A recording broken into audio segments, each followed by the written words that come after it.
Hello and welcome to the Leadership Edge. I am your host, Ted Gorski. The Leadership Edge is a show that focuses on leadership topics that are affecting you as a leader in today's world.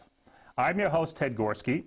I'm an executive and leadership coach, and our goal today is to really look at those various topics that are affecting leaders on a day-to-day basis.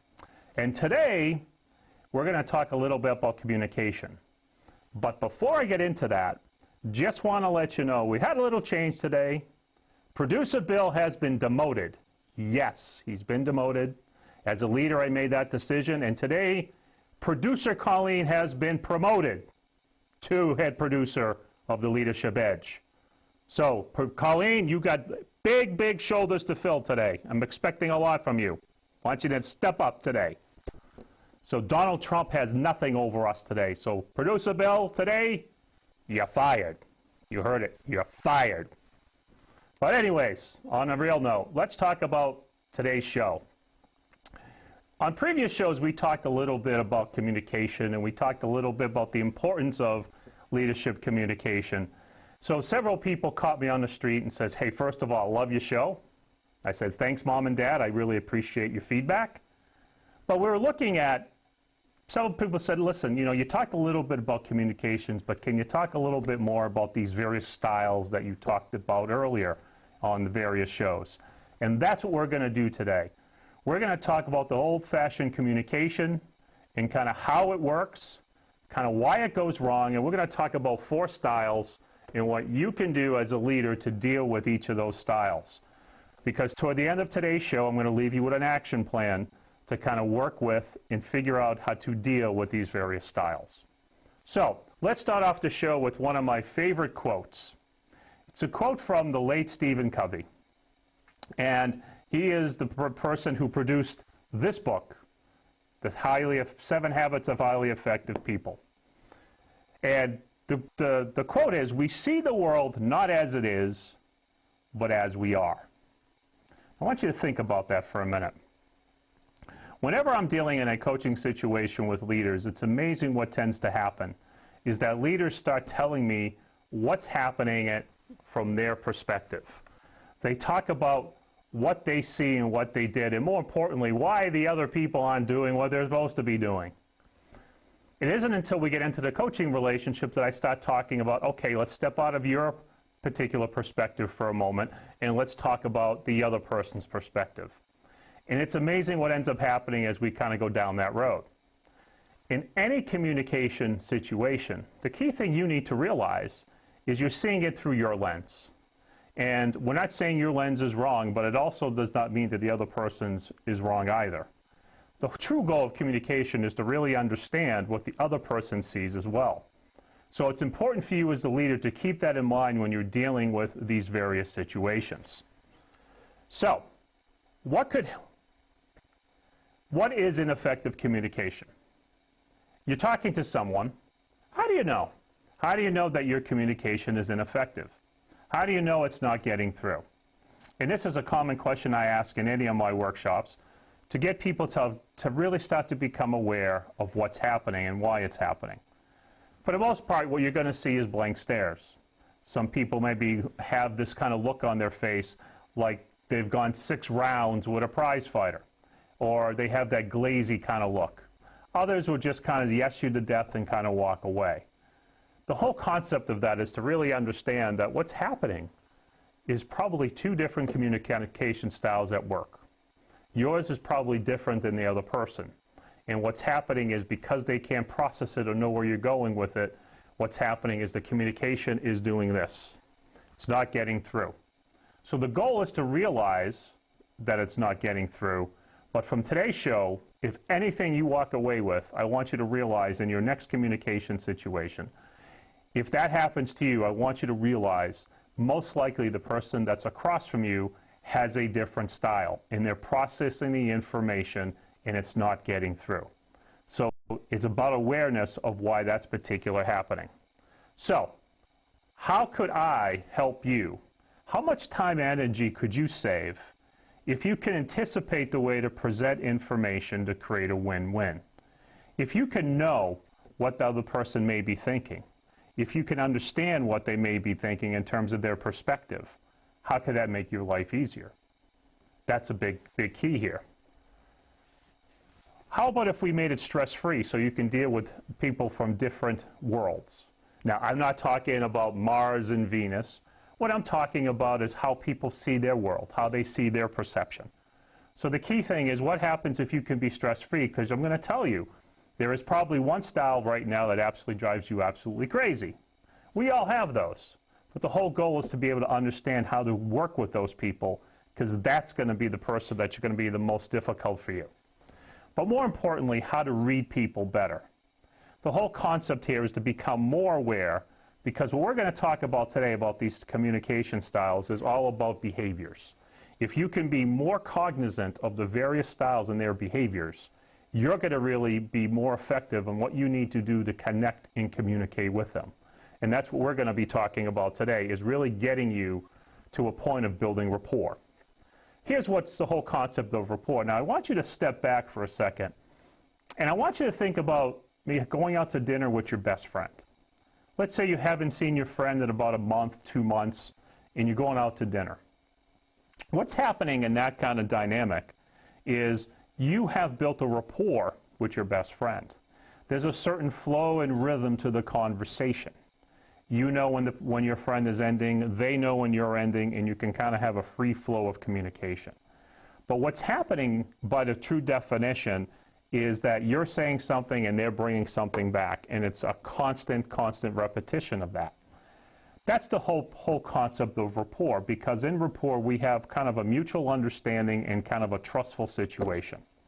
And that's our goal here when we talk about communication, is that by understanding who we're dealing with and understanding how they see the world, if we can kind of look at it from their perspective, meet them where they're at, you as a leader are going to have a better chance of building those high-level connections.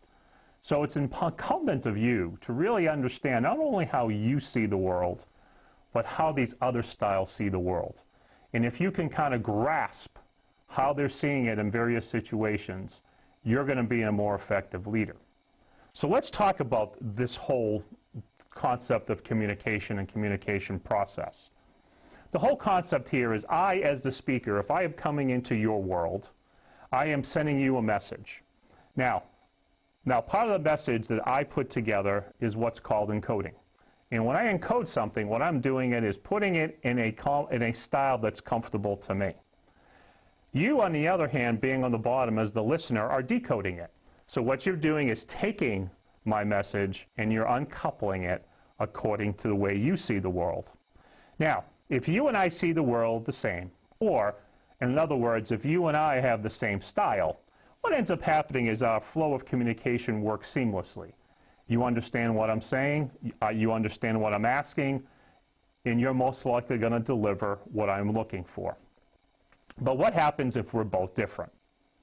Well, what most likely is going to happen is the communication and the message is not going to get through. What's going to happen is what I am asking for is probably what I'm not going to get. So the whole concept here is to realize that each style encodes things differently. Each style decodes things differently.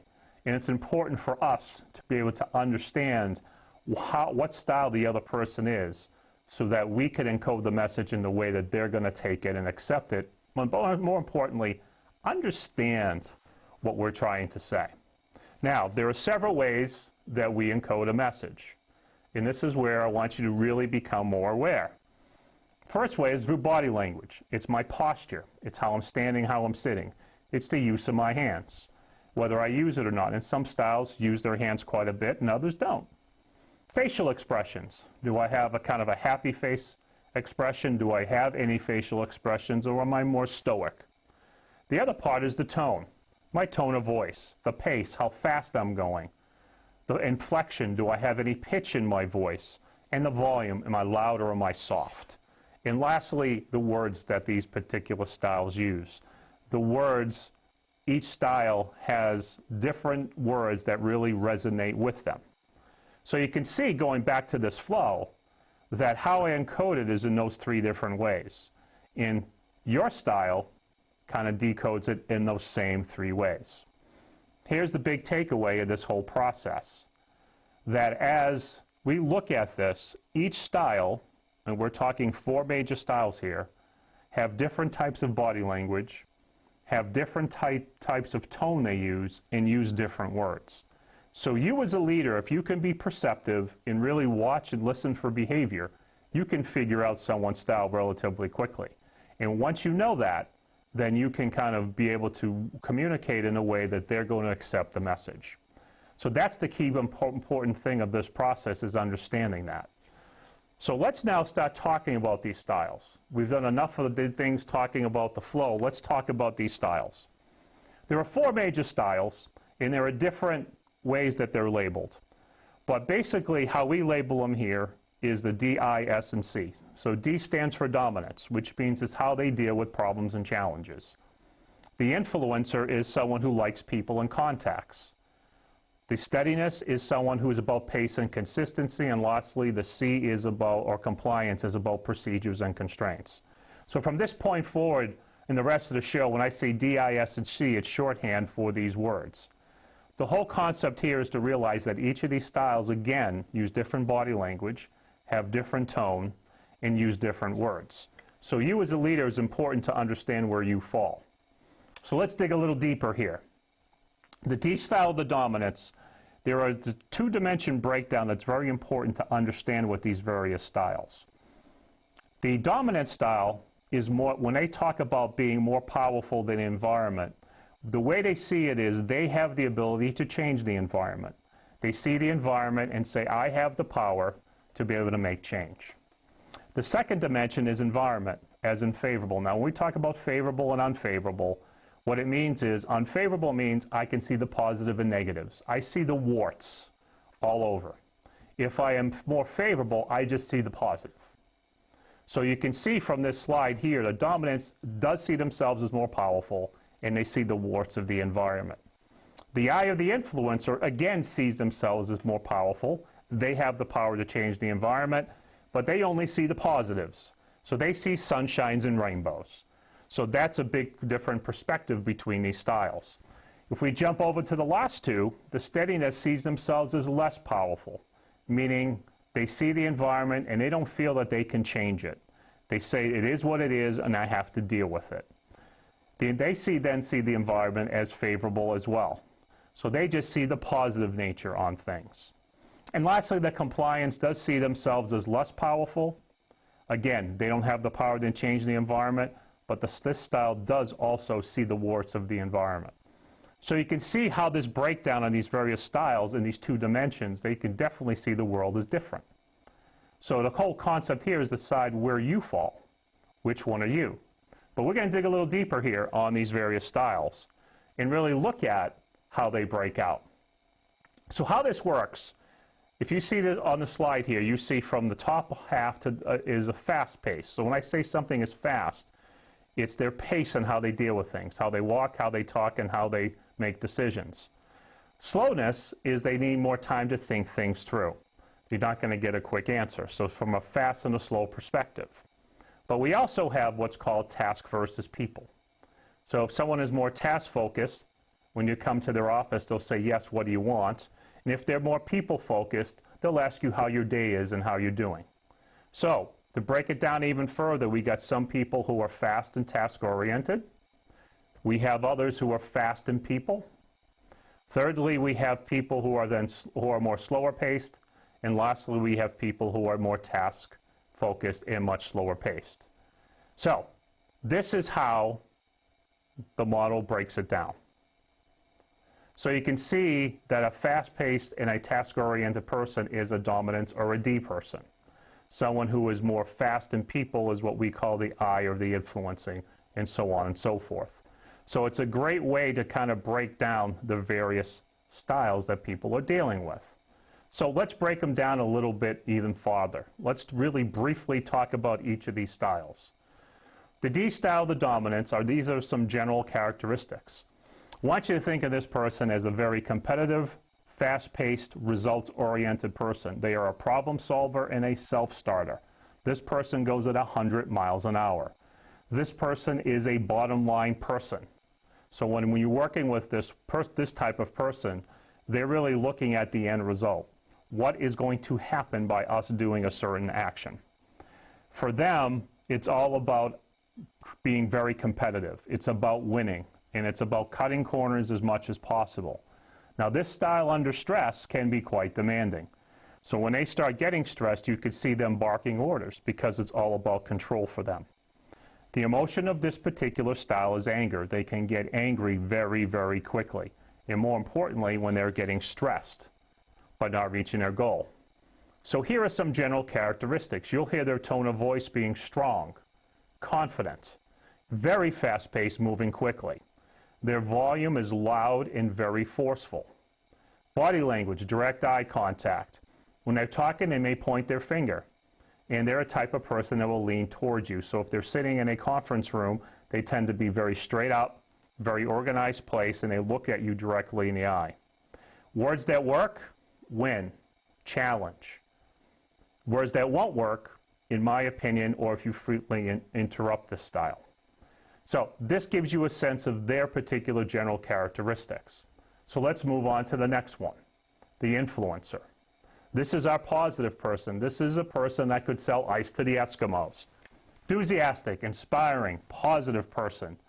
Person that likes to be social. They'll say hi to everybody. They're like the mayor of the office. Very optimistic person, a very creative person. Very loud when they're talking to someone in terms of enthusiasm. When they're a type of person that wants to deal with a high degree of people. They want to have people contacts. Now, their big emotion is optimism. They're a person that always likes to be optimistic about what's happening. Remember, they see the environment as favorable, so everything is very positive. This person also is very trusting of others. So here are some general characteristics. Tone of voice will be friendly and animated, and they're the type that's going to ramble a lot. Fairly loud, casual type of tone of voice. Their body language, they're going to smile a lot. They're going to use a lot of expressive gestures when they're talking to you. So this is the person that's going to use their hands a lot. Words that work, exciting, I feel, sociable. Remember, these people are very intuitive. So it's all about, I feel this is a good decision. May not have the facts, but it's all about feeling. And lastly, things that don't work. Sophisticated, requires study. This style is not very good with details. So if you're going to blast this style with a lot of details, you're going to lose them very quickly. This style likes to have fun. So the goal here is to kind of make the task fun related, because that's what they're going to be and getting involved with, and that's what they're going to enjoy. Our third style is the steadiness. Now this is, again, a people-oriented, but now they're friendly and they're good listeners. They're more relaxed and more sincere. This is a person who's a very dependable person. When you see them every day, they're the steady Eddie, very calm, very composed, and stay at a very calm level. In emergency situations, you want this person in charge because they're very calm and keep people calm. Their emotion is not emotional. You might go, Ted, what do you mean by that? Well, not emotional means they're good poker players. You ever play poker with somebody who, if they have a good hand, you can't tell? And if they have a bad hand, you can't tell. So you can't read them very well. That's this particular style about being non-emotional. Maybe a lot of things going on inside of them, but they kind of stay to themselves. So some of the general characteristics here. Tone of voice is very warm and friendly. It's going to be discussion level. When they're talking, it won't be any louder than discussion level, because they're going to feel yelling at them. Body language, very relaxed. When you see them, they're going to be sitting back and kind of calm and composed. Words that work, step by step, help me out. I will tell you, the people I coach, if you say the words to an ask, can you help me? It is the best words you can use for them. And lastly, words that don't work, innovation, play to win. This style doesn't really like a lot of sudden change. They don't mind change, but they need a lot of lead time to deal with it. That's why sudden innovation may not be the best for them. And our last style is the C of the compliance. These are our analyticals. These are our fact finders. These are our people who have high standards, and these are people who follow rules. Okay, they're about maintaining the standards. So it's about quality and making quality decisions. These people are our critical thinkers.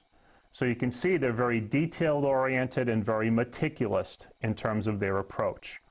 But here's the big thing with them. They're very defensive when they're being criticized. In a certain style, the dominants usually will say them, let me give you some constructive criticism. Shuts this style particularly down. So it's important to realize that. This style, its emotion is fear. It's a fear of making a mistake. This is why this style kind of stays focused on following process. So communication traits here, very monotone tone of voice. The volume is very quiet, again, very low. Body language, they use no hand gestures. They will have more controlled kind of body language where it's much calmer and they have direct eye contact. Words that work here are facts, no risk, because this style is not about risk. And again, words that don't work, educated guess, because this style is about information. So it's important to kind of understand that. So what we're talking about here in terms of these four styles is that the differences don't cause conflict. What we're talking about is different just means different. And if you understand that as a leader about how they see the world, it's going to help you tremendously. Also, it's not about different being wrong. It just means that people are seeing the world as different. It's not about an I win, you lose. It's about an I win, you win. If you can understand where they're coming from, it's going to allow you to be more collaborative in your particular approach. So here's a couple of things I want you to remember. Number one, there's no good or bad styles. I coach hundreds of people. And when we go through this model, one of the things they tell me about is, Ted, this is fantastic. I'm glad you talked to me about my style, but tell me what the best style is. Well, that's the whole trick here, is there isn't a best style. It's understanding your style and what you need to do to be effective. All styles have strengths and limitations, and it's important that you realize that. All styles can be more or less effective. If a dominance person gets very, very controlling, they're not going to be very effective. So every style can be more or less effective. And lastly, people are usually a mixture. So about looking at this, you might say, okay, Ted, I think this style and this other style. And you're probably right. People are usually a mixture of two, possibly three. But there's usually one that stands out, and that's important for you as a leader to understand. How do I communicate with people who may be different than me? So what do you do?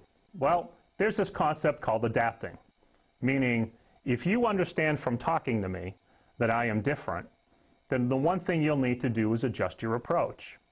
So it's understanding how I'm seeing the world, and then talking to me in that style that's going to help me really see the world how you see it. So in other words, you come into my world and you talk to me in my style.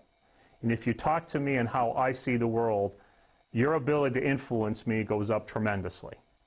It's if you stay in your world and you're different and I stay in my perspective and I'm different, we are never going to have any collaboration, and you're not going to be able to really effectively influence me. Because that's what we're talking about here, is influence, not manipulation.